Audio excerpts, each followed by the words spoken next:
si Mark, taga Jensen. Pero napadpad ako sa Davao kasi nag-aral ako ng Pastoral in IST sa Ateneo de Davao. Pero natigil ko to kasi nalipat ako sa graphics design.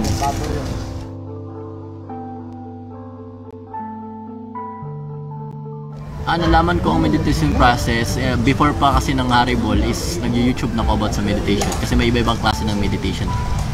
Kaya before na-interested na ako sa kanya kasi mga araw na yun is nakakatulong siya panandalian sa problema. Pero mas naging matindi yung nalaman ko sa Haribol nung na-introduce ako ng kaibigan ko. Nakilala ko sa skate spot. Tapos pinapunta niya ako ng center, pinakain kami, tapos in-invite kami sa meditation class.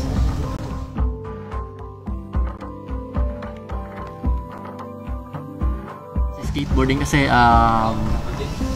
kailangan mo talaga ng focus kasi yung skateboard minsan nauunahan ka ng takot sa skateboarding pag tumitira ka ng mga gnarly na spot, mga gnarly na tricks.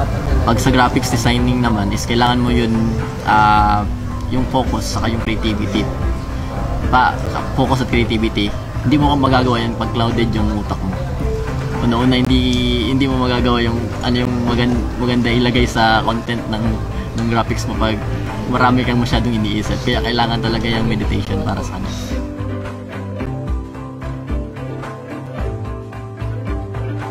Ayun kasi based kasi sa klase namin na tinuturo sa amin ng aming teacher na galing din sa spiritual master is dapat lahat ng gawain mo is in-offer mo.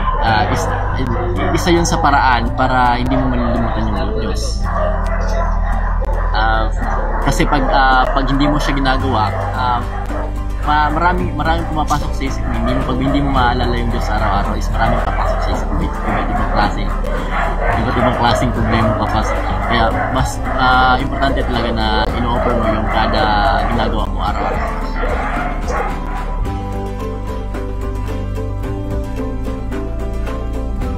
Walang meditation sa improper meditation or wala kang meditation na ginagawa, yung parang normal ka lang mag-isip is palaging clouded yung isip mo eh. So yung pinagkakaiba dun is araw-araw hindi ka masaya. Masaya ka pero hindi yung palagi, hindi mo siya ma-maintain talaga. Iba talaga pag nag-aaral ka ng meditation.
Krishna